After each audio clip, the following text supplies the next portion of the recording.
මම එක දෙයක් කියන්නම්. හොඳට මතක තියාගන්න. තමන්ට අවංකවම ආදරය කරපු, තමන් වෙනුවෙන්ම කැපවුණු මිනිස්සෙක්ට ද්‍රෝහි වුණු කිසිම කෙනෙක් මේ ලෝකේ අවසාන මොහොතේ දිනලා නැහැ. ජේසුස් වහන්සේ වරක් වදාලා, නුඹලාට වෛර කරන්නන්ට ප්‍රේම කරන්න, නුඹලාට පීඩා කරන්නන් උදෙසා යාඥා කරන්න කියලා.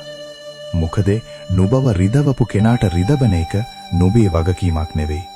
ඔහුට දඬුවම් දෙන්න ගිහින් නුඹේ වටිනා කාලය නාස්ති කරන්න එපා.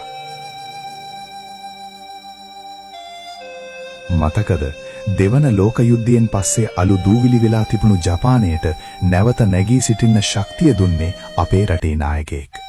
එදා ඔහු මුළු ලෝකයේම ඉදිරියේ බුදු වදනක් සිහිපත් කළා. නහි වේරේන වේරාණි සම්මන්තිද කුදාචනම්. වෛරයෙන් වෛරය නොසංසිඳේ, එය සංසිඳෙන්නේ අවෛරයෙන්ම පමණි.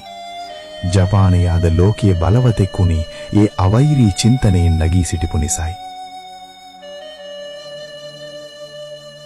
නුඹේ පරාජය පාවාදීමක් වුණත් නුඹේ ජයග්‍රහණය වෛරයෙන් තොර එක කරගන්න. එතකොට නුඹව වටන්න කාටවත් බෑ.